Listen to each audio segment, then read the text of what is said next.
Good morning everyone, welcome to hot talks with গুনপোকা।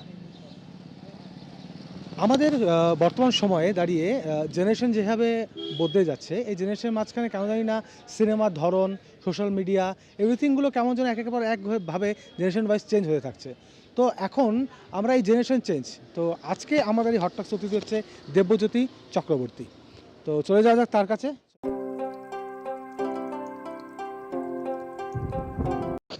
তো welcome Debjyoti, welcome welcome. কেমন আছো? এই চলছে চলছে গাড়ি হলদিবাড়ি। কিন্তু হলদিবাড়ি যাচ্ছে না, আমরা শিলিগুড়ি দাঁড়িয়েছি এখন। শিলিগুড়ি ইন্টারসেক্ট। এক্স্যাক্টলি। তো এখন আমাদের আজকে যেমন দেখতে পাচ্ছ, এই যে জেনারেশন গ্যাপ একটা, মিলেনিয়াল থেকে জেনজি, জেনজি থেকে আলফা, এই বর্তমানে যে জেনারেশন যে সমস্যাগুলো গ্যাপগুলো আসছে, এর মাঝে এই সিনেমার মানুষের ভালো লাগা, তাদের টেস্ট, এভরিথিংগুলো বদলে যাচ্ছে। এই বদলে যাওয়ার মাঝে তোমার কি মনে হয়, এই জেনারেশন গ্যাপ, এই সিনেমার জেনারেশনের পরিবর্তন, এই সম্বন্ধে ঠিক তোমার ধারণা কীরকম? দেখো, ব্যাপারটা হলো যে বদলে যাওয়াটা সব ইম্পর্টেন্ট, কারণ change is the only constant thing in the world. তো যদি বলো যে হ্যাঁ, চেঞ্জ হয়েছে, ভালো চেঞ্জ হয়েছে, খারাপ চেঞ্জও হয়েছে। যদি বলো যে হ্যাঁ, সিনেমার একটা এমন মিডিয়াম যেটা খুব ইনস্ট্যান্টলি মানুষকে একটা এফেক্ট করে, ইম্প্যাক্ট দেয় একটা, সেক্ষেত্রে সিনেমার মিডিয়ামটা চেঞ্জ হয়েছে, ওটিটি ভার্সন এসেছে, অনেক ধরনের প্রযুক্তিগত চেঞ্জ হয়েছে, যেগুলো এখনকার দিনে অনেক ভাবতেই পারেনি। এখন ড্রোনে শুটিং হচ্ছে, আগে একসময় ক্যামেরা, একটা ক্যামেরা দুটো ক্যামেরা শুটিং হতো একসময়, এখন মাল্টি ক্যামেরা থাকছে, সেখানে আবার ভালো রকম ধরনের সেখানে আসছে, মানে তোমার প্রযুক্তিগত টেকনিক্যাল বিভিন্ন পার্টস আসছে। তার থেকে বড় কথা, এখনকার দিনে এআই চলে আসছে, চ্যাট জিপিটি চলে আসছে। এখন তুমি চ্যাট জিপিটিতে গিয়ে তুমি যদি বলো যে আমাকে হ্যামলেট থেকে একটা শর্ট স্টোরি, একটা স্ক্রিপ্ট বানিয়ে দাও, ও তোমাকে সিনপসিস বানিয়ে দেবে, বা একটা হ্যামলেটের একটা ছোটো ভালো স্ক্রিপ্ট তোমার বানিয়ে দেবে। কিন্তু ব্যাপারটা হলো যে বর্তমান যুগে এখন যে জিনিসটা দেখতে পাচ্ছি, আমি নিজেও এই জেনারেশনেরই আমি, কিন্তু যেহেতু আমি ফিল্ম নিয়ে পড়াশোনা করেছি, একটা ছবি মাত্র করেছি যদিও, তো সেক্ষেত্রে আমি বলতে পারি যে সিনেমাটা দিন দিন সোশ্যাল মিডিয়া বেস্ট হয়ে যাচ্ছে। মানে সিনেমার অনেক পার্ট রিলস হয়ে সোশ্যাল মিডিয়াতে আসছে। এখন সেখানে একটা সিনেমা বলতে আমরা যেটা একটা উন্মাদনা বুঝি বা একটা সাসপেন্স, যে সাসপেন্স থাকছে না, সেটা সামহাও ওখানে গিয়ে ডাইলিউট হয়ে যাচ্ছে সোশ্যাল মিডিয়াতে গিয়ে। অনেক কিছুভাবে অনেক গল্প ভালো মতো তৈরি হতে পারছে না। এবং ব্যাপারটা কী বলতো, যে মানুষ চেঞ্জ হচ্ছে, মানুষের যে মেন্টালিটি, আমি জেনারেশন গ্যাপ বলবো না, জেনারেশনের মধ্যে গ্যাপ হয় মেন্টালিটি গ্যাপ থেকে আসে। আজকে আমি আর তুমি যে একটা এই জেনারেশন থেকে বিলং করা সত্ত্বেও যে একটা এথনিসিটি বা একটা ট্র্যাডিশনটাকে আমরা মেনটেন করছি, যে একটা হ্যাঁ ভালো সিনেমা মানে ভালো সিনেমা দেখা, খারাপ সিনেমাকে খারাপ সিনেমা বলা, মুখের সামনে বলা, এবং সেখানে বিভিন্ন ধরনের সিনেমা যেগুলো ভালো না, যেখানে সেটা ক্রুয়েলটি দর্শন করা হচ্ছে, সেগুলোকে না বলাটা, সেটা কিন্তু অনেকের মধ্যে থাকে না এখনকার দিনে। ওই জন্য বলবো, অনেক কিছু জেনারেশন গ্যাপে সিনেমা চেঞ্জ হয়, কিন্তু মেন চেঞ্জ হয় হলো সিনেমা বানানোর এবং সিনেমা দেখার যে যারা দেখছেন তাদের মেন্টালিটিটা। যেমন আমরা চলে এলাম এখন কোশ্চেন অ্যান্সার পাবো, কিউএনএ ভিডিও বর্তমানে বলতে পারো এটা। হ্যাঁ, কুইজ। তো বর্তমানে তুমি যে বলে প্রযুক্তির কথা, প্রযুক্তির ব্যবহার, প্রযুক্তির ব্যাপারগুলো নিয়ে, তো তোমায় কিছু প্রশ্ন করছি এটা নিয়ে। আচ্ছা, সোশ্যাল মিডিয়া কি বাংলা সিনেমার, নতুন সিনেমা হলিউডে হয়ে উঠেছে? ইউটিউব বা ইনস্টাগ্রাম কি ছোট ছবির জন্য বিপ্লব আনছে? তোমার কি মনে হয়? না, একদম বিপ্লব আনছে না। একদমই না। না, দেখো ব্যাপারটা না, কেন মনে হয় যে বিপ্লব আনছে না তারা? সোশ্যাল মিডিয়াতে আমি তোমাকে একটা কথা বলি, সোশ্যাল মিডিয়াতে সবথেকে বেশি যে জিনিসটা হয়, প্রথম কথা যে সোশ্যাল মিডিয়াতে যার যে ব্যাপারে জ্ঞান নেই, সে ব্যাপারে নির্দ্বিধায় ভুলভাল কথা বলা শুরু করে দেয়। ঠিক আছে, আমি হয়তো ভালো ক্রিকেট খেলতে পারি, ঠিক আছে, আমি হয়তো ভালো ক্রিকেট খেলতে পারি বা ভালো ফুটবল খেলতে পারি, কিন্তু আমার হয়তো রান্নার ব্যাপারে নলেজ নেই। রান্নার ব্যাপারে আমি কনফিডেন্স সাথে বলবো কেন? ঠিক আছে, সেটা সোশ্যাল মিডিয়াতে হচ্ছে প্রথম কথা। দ্বিতীয় কথা হলো যে এই ব্যান কালচারটা, মানে এই আর্টিস্টকে আমি ব্যান করলাম, এই আর্টিস্টকে আমি ব্যান করলাম, এক সিনেমা আমি দেখবো না। আমি তোমাকে রিসেন্ট কিছু ঘটনা আমি বলে দিচ্ছি। ঘটনাটা যে আর.জি. কর কাণ্ডে অনির্বাণ ভট্টাচার্য কিছু বলেননি, মুখ খোলেননি। কদিন আগে ওনার একটা সিনেমা ট্রেলার আসলো, ওখানে ইউটিউবে গিয়ে আমি দেখলাম ট্রেলারটা, নিচে দেখলাম অজস্র পরিমাণে ব্যান, অনির্বাণ, ওরা সিনেমা দেখবো না, এগুলা। এখন ব্যাপারটা হলো যে আমার দরকার শিল্পী শিল্পটাকে, আমার তার পার্সোনাল লাইফ বা তার রাজনৈতিক, সে হয়তো না বলতে ইন্টারেস্টেড থাকতে পারে, সে হয়তো বলবে না। আমি আজকে যদি আমাকে বলা হয় যে তুমি পার্টিকুলার একটা সোশ্যাল ইভেন্টের উপরে বলো, আমার যদি ইন্টারেস্ট ফিল না করি আমি বলবো না। কিন্তু তাই বলে কি আমার কথা বা আমার কাজটাকে কি সবাই নেগেট করতে পারবে? পারবে না। আমার পরিচয় অনিমেষ ভট্টাচার্যের পরিচয়, উনি শিল্পী এবং শিল্পীটাই তার পরিচয়টা না সে একজন স্পিকার হয়ে সবার সামনে দাঁড়িয়ে বলবে যে এটা অন্যায় হচ্ছে, প্রতিবাদ করা দরকার, সে নাও করতে পারে, সেটা পার্সোনাল চয়েস, পার্সোনাল লিবার্টির মধ্যে আসে, এটা সে না বলতে পারে। তো সোশ্যাল মিডিয়া এই ক্ষেত্রে খারাপটা করছে। 3 নম্বর জিনিসটা হলো যে ভুলভাল ইন্টারপ্রিটেশন সিনেমার ভুলভাল ইন্টারপ্রিটেশন মানে হলো একটা সিনেমাকে না দেখে না বুঝে তার সিনেমাটার ব্যাপারে না জেনে শুনে ভুলভাল রিভিউ দিয়ে দেওয়া, ঠিক আছে। অ্যানিমাল নামক যে সিনেমাটা আমার একদম ভালো লাগেনি, কিন্তু সোশ্যাল মিডিয়াতে মুক্তি পাওয়ার পর দেখলাম যে সিনেমাটা ব্যাপারে সাংঘাতিক দারুণ সিনেমা হয়েছে, ম্যাসকুলিনিটিকে ভালো মতো এখানে দেখানো হয়েছে, এখানে ম্যাসকুলিনিটিকে ভালো মতো এমফাসাইজ করা হয়েছে, ভালো কথা। কদিন যাওয়ার পরে আবার সেই দর্শকগুলো এবার অ্যানিমালের বিপক্ষে যাওয়া শুরু করলো। আমি যদি আরও ভালো করে বলি, ইমতিয়াজ আলী নাম শুনেছো ডিরেক্টর, ওনার যে সিনেমাগুলো আমরা মাঝে মাঝে আড্ডা মারতে ঠাট্টা করে বলি, ইমতিয়াজ আলীর সিনেমাগুলো 10 বছর পরে গিয়ে সোশ্যাল মিডিয়া প্ল্যাটফর্ম জানতে পারি যে ও ভালো সিনেমা করতো, যেমন যা উই মেট, তামাশা, এই সিনেমাগুলো তখন হিট হয়নি, সোশ্যাল মিডিয়ায় এসে সবাই বলছে হিট হয়েছে। এটা একটা ভালো জিনিস আছে, কিন্তু কোনো সিনেমাকে ডাইরেক্ট বা কোনো সাহিত্য কীর্তিকে কোনো বইকে ডাইরেক্টলি বলে দেওয়া যায় এটা ভালো সিনেমা না, যেহেতু সেই রাইটার বা সেই ডিরেক্টর বা অথর সে কোনো একটা রাজনৈতিক আন্দোলনের সাথে যুক্ত বা যুক্ত না, এটা কিন্তু কোনোভাবে ভালো করছে না সিনেমাকে। এটাই হলো আমার মতামত। আচ্ছা, তুমি যে কিছুক্ষণ আগে বললে এআই প্রযুক্তি তোমাকে তার স্ক্রিপ্ট এবং ঠিক করে দিচ্ছে। আচ্ছা, যে কৃত্রিম বুদ্ধিমত্তা, আর্টিফিশিয়াল ইন্টেলিজেন্সেস যদি চিত্রনাট্য লেখে বা ভার্চুয়াল অভিনয় তৈরি করতে পারবে? দেখো, পারবে না এমন না। চ্যাট জিপিটি বা এআই যেভাবে লিখে থাকে তারা বেসিক্যালি কী করে থাকে, যে মেন গল্পের যে নির্যাস থাকে সেটার সাথে বাকি যে সমস্ত ওদের কাছে ইনপুটগুলো থাকে সেটা মিশিয়ে একটা করে দেয়। এবং চিত্রনাট্য লেখা, কবিতা লেখা এবং ছবি আঁকা এই সম্পূর্ণটাই মানবিক বুদ্ধিমত্তা থেকে আসে। হয়তো তোমার কাজ চালানোর জন্য তোমাকে হয়তো ভালো করে, বা ধরো সিনোপসিস তোমাকে দিয়ে এলো, যে তুমি বললে যে আমাকে একটা স্কুলের প্রজেক্ট আছে বা আমার একটা ছোটো প্রজেক্ট আছে, আমাকে একটা ওথেলোর বা ধরে নাও প্যারিস মানে তোমার টেল অফ টু সিটিজের একটা আমাকে সিনপসিস করে দাও, তো ও তোমায় করে দেবে। কিন্তু মানবিক বুদ্ধিমত্তার কাছে সেখানে ক্রিয়েটিভিটি আচ্ছা, তুমি একটা কথা বলো আমাকে। আমার লাস্ট একটা সিনেমা আমি দেখেছিলাম, আমার ভালো একটা সিনেমা দেখলাম, সেটা অনিমেষ ভট্টাচার্যের সিনেমা, একটা হরর কমেডি সিনেমা, নাম হলো বল্লভপুরের রূপকথা। খুব ভালো লেগেছে, সিনেমাটা খুব ভালো ছিল, দারুণ সিনেমা, এবং বাদল সরকার নাটক থেকে নেওয়া বল্লভপুর রূপকথা। এখন বল্লভপুরের রূপকথাটা লিখতে গিয়ে যে হরর কমেডি যে জনারটা আছে, সেই জনারটার মধ্যে যেভাবে সুন্দরভাবে চিত্রনাট্যটা লেখা হয়েছে সেভাবে তো কোনোদিন কোনো এআই বা চ্যাট জিপিটি লিখতে পারবে না, তার একটা গতানুগতিক হতে যাবে, একটা রোবোটিক্স হয়ে গেল ওটা।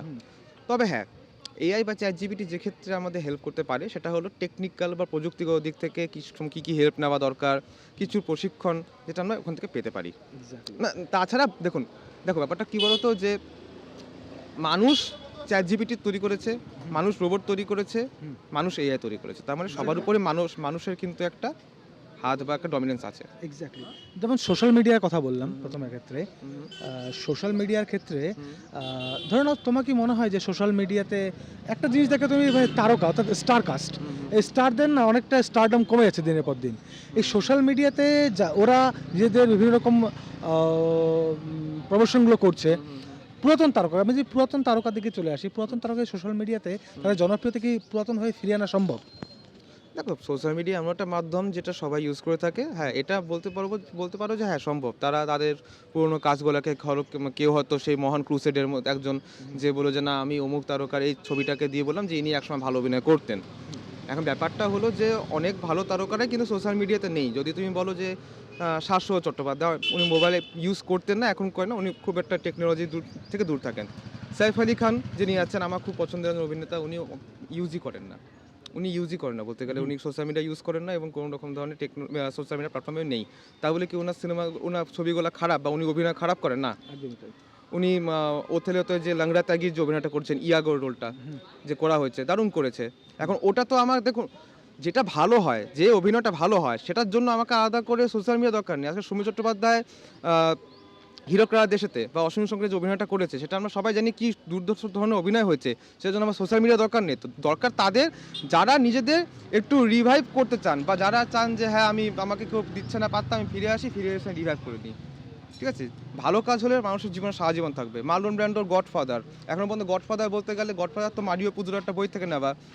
এখনো পর্যন্ত যদি গডফাদার বইটার কথা উল্লেখ করা হয়, সিনেমাটার কথা না, যদি বইটার কথা উল্লেখ করা হয়, তাহলে কিন্তু মার্লন ব্র্যান্ডো সে হাতের মধ্যে বিরিয়ানি নিয়ে বসা ছবিটা কিন্তু মুখের সামনে আসে আমাদের। একদমই তাই। ঠিক আছে, তো সুতরাং ভালো কাজ করে সবসময় সেটা মনে গেঁথে যাবে। সেটার জন্য আমার সোশ্যাল মিডিয়াতে আমাকে ওই নতুন করে ওই যে বলা হয় না যে একটা কথা আছে কর্পোরেট ওয়ার্ল্ডে, টিকিট রেস করা, যে তোমার প্রবলেম হয় তুমি ইমেল করো, তোমাকে ওই কোম্পানি থেকে একটা টিকিট রেস করে দেবে। এই টিকিট রেস করার কোনো দরকার নেই আমার।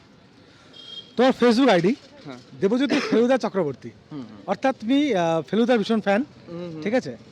তো এই যে ফেলুদা তুমি ফ্যান হলে, অর্থাৎ তুমি এবং আমি দুজনই সত্যজিৎ রায়ের অনেক বড় ফ্যান, কারণ ফেলুদার স্রষ্টা সত্যজিৎ রায়। তো সত্যজিৎ রায় যদি এখন বেঁচে থাকতেন এই জমানায় দাঁড়িয়ে, উনি বর্তমান যে সামাজিক প্রেক্ষাপট, ফেলুদার সেই চরিত্র থেকে বর্তমান চরিত্র, উনি এই ফেলুদার চরিত্রে কিভাবে ইভলভ করতে পারতেন, তোমার কি মনে হয়? দেখো আমি যতটুকু ওনার ব্যাপারে পড়াশোনা করেছি, আমি তো পড়াশোনা আমার সিনেমা ব্যাপারে ধারণা সবই ওনার হাত ধরে। এটা ফেলুদার বড় ফ্যান না, আমি ওনার বড় ফ্যান, ঠিক আছে? এবং প্রথম যেটা আমি দেখেছিলাম ওনার পথের পাঁচালী ক্লাস 7 দেখেছিলাম। তো পথের পাঁচালী ক্লাস 7 দেখার পর থেকে আমার মনে হচ্ছে যে আমি কিছু না করি আমি স্টোরি টেলার হব। ডিরেক্টর করতে তখন ভাবিনি, কারণ ডিরেক্টর হোক বা যাত্রার অধিকারী যেই হোক না কেন তার সবাই স্টোরি টেলারই হয় এন্ড অফ দ্য ডে, ঠিক আছে? তো আমি সত্যজিৎ রায় যদি থাকতেন এ সময়, আমার মনে হয় উনি যেহেতু খুব ওপেন মাইন্ডেড মানুষ ছিলেন, উনি ইউজ করতেন। তার কারণটা আমাকে একটা ছোট্ট উদাহরণ দিই। সন্দীপ রায়ের একটা ইন্টারভিউতে আমি দেখেছিলাম যে যতকাণ্ড কাঠমান্ডুর শুটিং তখন হচ্ছিল, কিস্সা কাঠমান্ডুকে শুটিং তখন হচ্ছিল হলো কাঠমান্ডুতে। আর তুমি জানো কাঠমান্ডুতে আছে বিখ্যাত ক্যাসিনো, তো সেই ক্যাসিনোতে শুটিং হবে। হঠাৎ সবাই মিলে গিয়ে দেখে সত্যজিৎ রায় ক্যাসিনোতে ওই যে জ্যাকপট যেটা থাকে, জ্যাকপট যেখানে এরকম করে হ্যান্ডেল ধরে পুশ করলে মিলি তারপরে টাকা পড়ে, সত্যজিৎ রায় বসে আছে। সবাই অবাক হয়ে গেছিলো। তখন সন্দীপ রায় বলেছেন যে এরকম ধরনেরই উনি একজন উদার মনে মানুষ ছিলেন, যে উনি সব কিছু গ্রহণ করতেন, হয় উনি গ্রহণ করতেন, না হলে আজকালকার দিনে সোশ্যাল মিডিয়ার জন্য যে একটা অবক্ষয় হচ্ছে সে দেখুন ত্যাগ করে দিতেন, যে কোনো একটা করতেন। আচ্ছা, ঠিক আছে, আধুনিকীকরণ ভালো, আমি কখনো বিশ্বাস করি না যে কোনো ক্যারেক্টার বা কোনো মানুষ আধুনিক হতে পারে না। ফেলুদা আধুনিক হতে পারে। ফেলুদা কেন সিরুজা টাকা যাবে বা গুগল কেন ইউজ করবে না? কিন্তু ব্যাপারটা হলো কি, কিছু কিছু ক্যারেক্টারের একটা নির্যাস থাকে, একটা এসেন্স থাকে। এটা তো বলতে পারে সিধু জেঠার সাথে কেন গুগল বা অর্থাৎ এখন চ্যাট জিপিটি, অর্থাৎ সেই সময় সিধু জেঠার কাছ থেকে সব উনি ধারণাগুলো পেতেন, তো এখন কি হতো, তাহলে ফেলুদার চ্যাট জিপিটি ইউজ করতেন, তাই তো? করতেন, তার কারণ হলো এখন ওনার চ্যাট জিপিটি ইউজ করা বা গুগল ইউজ করা দরকার ছিল। সত্যজিৎ রায়ের সময় এমন অনেক মানুষ ছিলেন যাদেরকে বলা হতো জীবন্ত এনসাইক্লোপিডিয়া, এবং সত্যজিৎ রায়ের সমসাময়িক একজন মানুষ ছিলেন রাধাপ্রসাদ গুপ্ত, আরপি গুপ্ত, যাকে বলা হয় মানে দুর্ধর্ষ লেভেলে জ্ঞানী ধরনের মানুষ। কলকাতা ক্রনিকলার বলা হতো ওনাকে। ইভেন সত্যজিৎ রায় কোনো ইংলিশে লেখা লিখলে ওনাকে পাঠিয়ে দিয়ে বলতেন যে যদি ইংলিশে যদি কোনো ভুলচুক থাকে নিজেরা কলম চালিয়ে ঠিক করে নেবেন, ঠিক আছে? রাধাপ্রসাদ গুপ্ত এরকম ধরনের মানুষ ছিল, তারা চলন্ত এনসাইক্লোপিডিয়া ছিল। এখনকার দিন চলন্ত এনসাইক্লোপিডিয়ার অভাবটা আছে বলেই কিন্তু আমরা গুগলটা ইউজ করে যাচ্ছি, নাহলে ইউজ করতাম না। একদম। চলে এলাম আবার সেই আড্ডায়। আচ্ছা, মনে পড়ছে কলেজ লাইফ থেকে বর্তমানে এই চায়ের আড্ডাগুলো, কলেজ লাইফ থেকে চায়ের এই আড্ডাগুলো যে বদলে গেছে। আড্ডার সাথে আমরা যেমন যে ছিলাম যে আড্ডার জন্য চা খেতে যেতাম, এখন মানুষ চা খাওয়ার জন্য আড্ডা দেয়, তাই তো? তো এই একটা বড় পরিবর্তন এসেছে। তো তোমার কি মনে হয় যে আড্ডাগুলো কমে গেছে অনেকটা সময়? আড্ডা কমে গেছে, তার কমার মেন কারণটা হলো যে সোশ্যাল মিডিয়া। এই আড্ডা কমে যাওয়া কিন্তু খুব বাজে একটা ইম্প্যাক্ট পড়েছে সমাজে। দেখো, আড্ডা কমে যাওয়াতে জিনিসটা হলো সেটা হলো আমরা যে এখন আমরা আমাদের বাবার যে সময় আড্ডা মেরেছে, বা আমরা কলেজ সময় যে আড্ডাগুলো মেরেছি, কিছু কিছু আড্ডা খুব ফ্রুটফুল ছিল, বিভিন্ন বিষয় নিয়ে আলোচনা করা যেত, বিভিন্ন বিষয় নিয়ে কথাবার্তা বলা যেত, যেটা এখন বর্তমানে হয় না। এখন সবাই ফেসবুকে নিজেদের মতামত দেয়, ঠিক আছে, মতামত দিয়ে ছেড়ে দেয়, ঠিক আছে, তারপরে গ্রুপ চ্যাট করে, কিন্তু আড্ডা মারতে বসে চা খাওয়াটা, ঠিক আছে, সবার সাথে বসে আড্ডা মারাটা এবং তার মধ্যে আলোচনা করাটা, শুধু আড্ডা বাঙালির বলতে পারো, বাঙালির মনোফলই হলো আড্ডা। আমি অন্য কোনো জাতি বা অন্য কোনো কারো কাছে আড্ডা দেখিনি খুব একটা, যতটা আমি দেখেছি বাঙালি খুব আড্ডাবাজ। কলকাতা কিছু জায়গায় এখনো পর্যন্ত আড্ডা হয়, তবে যেটা আমরা বই থাকি ওই যে কি কফি হাউসের আড্ডা, আমি যতবার গেছি কফি হাউসে খালি আমি সিগারেটের ধোয়া পেয়েছি, আড্ডা পাইনি। মজার বাজে কফি হাউসের কফিটাই ভালো হয় না। এক্স্যাক্টলি, কফি হাউসে কফিটা যদি অত মানে মান্নাদে যদি জানতেন যে কফি হাউসে কফি অত খারাপ, তাহলে গানটা করতেন না। একদমই তাই। আচ্ছা, এবার চলে আসি আমাদের একটা জেনারেশন গ্যাপ, বারবার এই কথাটা বলছি। পুরাতন বাংলা সিনেমা, বর্তমান বাংলা সিনেমা, এর মধ্যে পার্থক্য তুমি কি নিরূপণ করতে পারছো? গল্প, কিরকম? মেন হলো গল্প। মানে পুরাতন বাংলা সিনেমা যদি তুমি বলে থাকো, একটা মেন সিনেমাতে মেন জিনিসটা, সিনেমা মেন মেরুদণ্ড হলো গল্প, এবং গল্পটাকে একদম অনেস্টলি বলা, ঠিক আছে, অনেস্টলি গল্পটা বলা, যেটা এখনকার বাংলা সিনেমাতে খুব কম হয়। আমি যে বলবো না যে হয় না, যে এমন না, খুব কম হয়। আমি যদি ধরো বললাম যে এঙ্গেজিং গল্প, আজকে তুমি ধরো আমি সত্যজিৎটার কথা বলছি, তার পাশাপাশি আমি আরও দুজন তিনজনের নাম বলবো। তার মধ্যে মৃণাল সেন, ঋত্বিক ঘটক আছেন, এবং আমার খুব একজন প্রিয় তিনজন নাম তপন সিনহা। তপন সিনহার কিছু সিনেমা, যেমন ধরো আমি যদি তোমাকে বলি আতঙ্ক নামে একটা সিনেমা আছে, যেখানে একজন মাস্টারমশাই দেখেন যে তার এক ছাত্রকে ওই তো মাস্টার মশাই, আপনি কিছু দেখেননি? হ্যাঁ, খুন করছে। এই একটা থিমের উপরে গল্পটা। আহ, গল্পটা খুব একটা বেশি মানে জমকালো গল্প নয়, না কোনো আইটেম সং আছে, না কিছু আছে, কিচ্ছু নেই, কিন্তু শেষ পর্যন্ত টিকিয়ে রাখা, লোককে হলের মধ্যে বসিয়ে রাখা, এটা কিন্তু তখনকার বাংলা সিনেমায় ছিল, গল্পটাকে বলা এবং অনেস্টলি বলা। আবার মৃণাল সেন যেটা করতেন, গল্প না বলা, গল্পটাকে নিজের মতো করে বলা। আজকে আমার যদি বলো যে আকালের সন্ধানে যে ছবিটা আছে মৃণাল সেনের, খুব অপূর্ব একটা সিনেমা, আমার খুব পছন্দের সিনেমা আকালের সন্ধানে। আকালের সন্ধানেতে যেরকমভাবে দুর্ভিক্ষর সিনেমা করতে গিয়ে ওই একটা গ্রামের মধ্যে ওখানকার পুরা ক্রিউ মেম্বার, যারা কাস্ট অ্যান্ড ক্রিউ মেম্বার, তারা নিজেরাও একটা দুর্ভিক্ষের সিচুয়েশনের মধ্যে পড়ে যায়, তারা দেখতে পায় যে কীরকম ছিল গ্রামের মধ্যে, এখনও পর্যন্ত দুর্ভিক্ষের যে একটা স্মৃতিচিহ্ন রয়ে গেছে, সেটা কিন্তু ওই মৃণাল সেনের সিনেমাটা অদ্ভুতভাবে দেখিয়েছে যে গ্রাম বাংলার পরিস্থিতি কিন্তু এখনও চেঞ্জ হয়নি। মানে হয়তো আমরা সবসময় মন্বন্তর করে থাকি, মন্বন্তর তোমার ৭৬ বলি, বা তোমার আমাদের বিশুদ্ধের সময় ৩৫ যে মন্বন্তর হচ্ছে, সে মন্বন্তর কথা বলতে, কিন্তু আসল মন্বন্তর তখনও এখনও অনেক গ্রাম বাংলা, অনেক গণ্ডগ্রামে কিন্তু ওই মন্বন্তরের ছাপটা এখনও পর্যন্ত রয়ে গেছে, এটা অনেকে যায় না, মেন স্ট্রিমে ওটা আসে না। তুমি একজন সিনেমাটোগ্রাফার, তো এই সিনেমাটোগ্রাফার হিসেবে বাংলা সিনেমা, বর্তমান সময়ে যে বাংলা সিনেমাগুলো হচ্ছে, তুমি কি কি সমালোচনা, অর্থাৎ তুমি কি ক্রিটিসাইজ করতে পারবে এটা নিয়ে? কি সমস্যাগুলো বাংলা সিনেমা দেখা যাচ্ছে? আচ্ছা দেখো, প্রথমে আমি সিনেমাটোগ্রাফার নই, সিনেমাটোগ্রাফার মানে বলা হয় ডিওপি, ডিওপি না, ঠিক আছে। আমি সিনেমা ভালোবাসি, একটা সিনেমা করেছি। আমাদের শিলিগুড়িতে অনেকেই সিনেমা করে থাকেন, তারা প্রচুর সিনেমা বানান, আমি একটাই সিনেমা করেছি, মোটামুটি অনেকে ভালো লেগেছিল। আমি সিনেমা নিয়ে পড়াশোনা করি, লেখালেখি করি। আর দেখো, ব্যাপারটা হলো যে বর্তমান বাংলা সিনেমাতে যেটা আমি বলবো ক্রিটিসাইজ যেটা করবো, সেটা হলো যে শুধুমাত্র স্টারকাস্ট করলেই গল্প আসে না, শুধু স্টারকাস্ট করলেই গল্প আসে না, শুধু লোকেশনে নিয়ে গেলেও গল্প আসে না। আমি তোমাকে একদম হলিউড একটা সিনেমার আমি এক্সাম্পল দিচ্ছি, নাম হলো 12 অ্যাংরি ম্যান। বেশ ভালো সিনেমা ওটা, দারুণ সিনেমা। একটা রুমের সিনেমা, একটা রুমে 12 জন জুরি মেম্বার, একটা খুন হয়েছে, সে খুনটাতে একটা ছেলেকে সাসপেক্ট করা হয়েছে, সে তার বাবাকে খুন করেছে কিনা। একটা মানুষ সেটা বিপক্ষে, যে সে বলছে যে সেটা খুন করেনি, বাকি 11 জন পক্ষে যে সেটা খুন করেছে। এই নিয়ে যে একটা 1.5 থেকে 2 ঘন্টার সিনেমা হতে পারে, এবং ভিতরে কোনো কিচ্ছু নেই, মাঝে মাঝে তোমার হয়ে যাচ্ছে, মানে বাইরে বৃষ্টি পড়ছে বলে অন্ধকার হয়ে যাচ্ছে, জানলা বন্ধ করে দিচ্ছে, লাইটটা চেঞ্জ হয়ে যাচ্ছে আস্তে আস্তে, আবার সবাই টেবিলে ফিরে আসছে, টেবিলে ফিরে এসে আবার তারা বলতে শুরু করছে, তাদের কথাগুলোই কিন্তু এক একটা ছবি হয়ে থাকছে, সেখানে কিন্তু কোনো ওই বলা হয় না ফ্ল্যাশব্যাক, যে ছেলেটা কীভাবে খুন করলো, খুন করার জন্য তার দেখাতে হবে, খুন করতে হবে, কিচ্ছু না। নর্মাল একটা ঘরের মধ্যে একটা লম্বা টেবিল, ক্যামেরাটা খালি এদিক থেকে ওদিকে প্যান হচ্ছে, এদিক থেকে এদিকে ট্রলি হচ্ছে, সিনেমাটা গল্প ওখানেই শেষ। এটা হলো একটা কথা আছে না, যে সবার উপরে গল্প সত্য, তাহার উপরে নাই। গল্প যদি ভালো হয় কোনো সিনেমার, না সে সিনেমা ভালো হতে বাধ্য। একদমই তাই। আচ্ছা, এবার সেই ওটিটি প্ল্যাটফর্ম, ঠিক আছে, আঞ্চলিক সিনেমা, এই আঞ্চলিক সিনেমাতে ওটিটি প্ল্যাটফর্ম কীরকম সহযোগিতা করতে পারে বা কীরকম সহায়তা করতে পারে? করেওছে। আমি যদি বলি যে আঞ্চলিক সিনেমাতে ভারতবর্ষে যেটা বলা হয়, ভারতবর্ষের সিনেমা মানে বলিউড, এই কথাটা তোমার একটু ডাউট আছে। আমি ইন্ডিয়ান সিনেমা বলি বেসিক্যালি। এটা ঋতুপর্ণ ঘোষও বলতেন যে বাংলা সিনেমা বলে কিছু হয় না, Bangla cinema, Bangla is also part of the Bengal, part of the India, আর ইন্ডিয়ান সিনেমা বলে কথা আছে। বেসিক্যালি সিনেমা আছে universal, cinema universal, cinema language universal হয়। তুমি সিনেমাকে তুমি ওয়ার্ল্ড সিনেমা বললেও কিন্তু বাংলা সিনেমা আসবে। বাংলা সিনেমা মঙ্গল গ্রহে থাকে না, ঠিক আছে, বাংলা আমরা মঙ্গল গ্রহে বাস করি না, ঠিক আছে। তো ব্যাপারটা হলো যে সিনেমার মধ্যে যেটা হয় সেটা হলো যে আঞ্চলিক যে সিনেমাগুলো হয়, সেগুলো কিছু কিছু জায়গাতে আঞ্চলিক সিনেমা এতদিন পর্যন্ত খুব একটা ভালোভাবে কলকে পায়নি, বা সেরকম ভালো করে চান্স পায়নি। কিন্তু রিসেন্টলি ওটিটি প্ল্যাটফর্মগুলোতে কিছু হচ্ছে ভালো ভালো সিনেমা উঠে আসছে, মারাঠা কিছু ভালো সিনেমা আসছে। আমি তোমাকে একটা কথা বলি, নানা পাটেকরের একটা ভালো সিনেমা আমি দেখেছিলাম, মারাঠি সিনেমা, নাম হল নটসম্রাট। ওই সিনেমাটা খুব কম লোকেই নাম শুনেছে সিনেমাটার, নটসম্রাট। ওই সিনেমাটা রিসেন্ট আবার চালু অ্যামাজন প্রাইম থেকে ওটাকে আবার নতুন করে দেখানো শুরু হয়েছে আবার, ঠিক আছে। এরকম করে বলতে গেলে আমার খুব একটা ভালো সিনেমা লেগেছে কান্তারা, ঋষভ শেট্টির সিনেমাটা। একটা মানে একটা আদিবাসী কালচার বা একটা ফরেস্ট ডুয়েলারদের মধ্যে যে কালচার থাকে, সেই কালচারটাকে মিথোলজিক্যাল কালচারটাকে মাঝখানে রেখে সেটা সেন্ট্রিক সিনেমা বানানো, এবং সেই সিনেমাটা দুর্ধর্ষ হয়েছে। জাল্লিকাট্টু, আরও দারুণ দারুণ সিনেমা। তো আঞ্চলিক সিনেমায় ওটিটি প্ল্যাটফর্ম ভালো কাজ করছে। আমি জানি না আমাদের দেখো আঞ্চলিক সিনেমা বলতে গেলে বেঙ্গলও বোঝায়, বেঙ্গলের ভিতরে পাটও বোঝায়।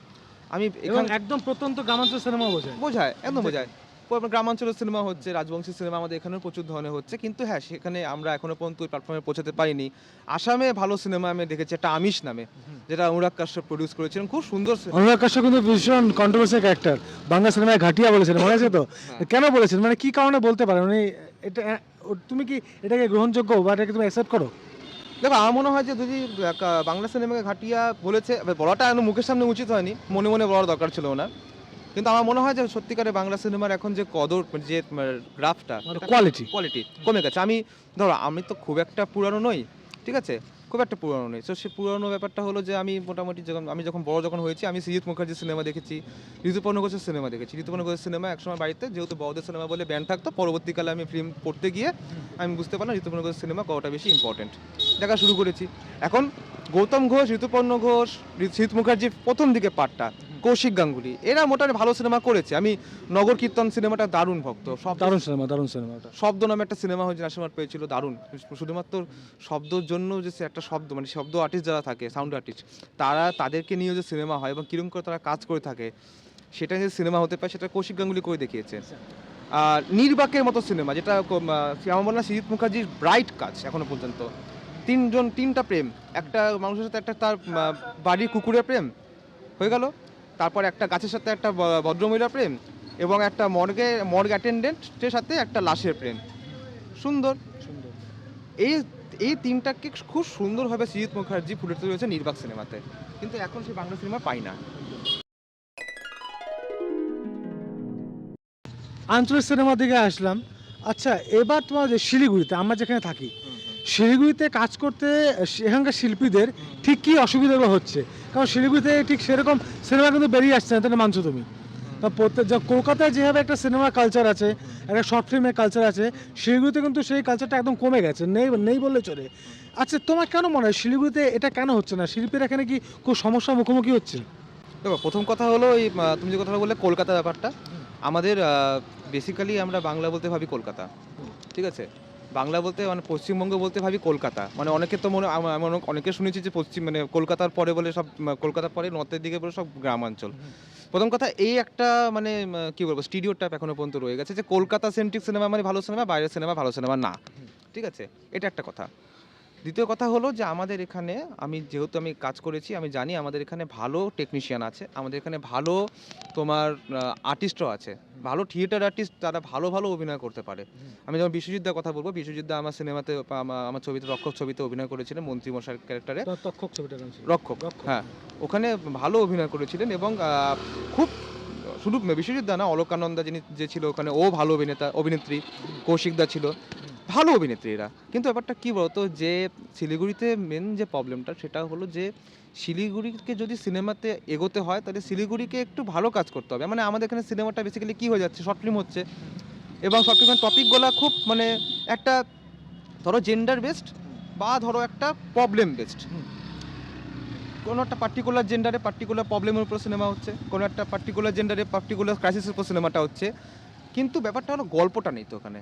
আজকে তুমি যে বলে শিলিগুড়ির থেকে একজন দাদা আছে অভিজিৎ শ্রীদাস নামে, ও বিজয়ের পরে নামে একটা সিনেমা করেছে, আমি নিজে দেখেছি, আমি তথ্যকেন্দ্রের সিনেমা দেখতে গিয়েছিলাম, খুব ভালো সিনেমা, এবং সিনেমাটা তো এখন বর্তমানে বিশ্বের নামি নামি ফিল্ম ফেস্টিভ্যালে সিলেকশনও হচ্ছে। তাই ভালো সিনেমা শিলিগুড়িতে হয় না এমন না, কিন্তু ব্যাপারটা হলো আমাদের ওই বক্স থেকে বেরোতে হবে। আমরা সবসময় ভাবি যে আমরা এই পার্টিকুলার মানুষ এবং পার্টিকুলার জেন্ডারকে টার্গেট করে যদি সিনেমা করতে গিয়ে, তারা তাহলে খুশি হবে, তারা আমার ভাববে যে আমি মানবতাবাদী, আমি প্রগ্রেসিভ। আমি সিনেমা বানাতে এসেছি, আমি মরাল সায়েন্সে বুক লিখতে আসিনি। মরাল সায়েন্সে বুক লিখতে হলে আমি মরাল সায়েন্সে বুক লিখবো, বা আমি গীতার উপদেশগুলোকে নতুন করে নিজের মতো করে ওগুলোকে ভাবানুবাদ করবো। সিনেমা বানানো মানে মরাল সায়েন্স লেখা না। যদি তুমি ভাবো যে তুমি মরাল সায়েন্স লিখবে, তাহলে মরাল সায়েন্স লেখো, সিনেমা বানানোর দরকার নেই, ঠিক আছে। স্টোরি টেলিং মানে এমন না তোমাকে মরাল দিতে হবে। অনেক সিনেমা আছে যেগুলোর মধ্যে কোনো মরালই নেই।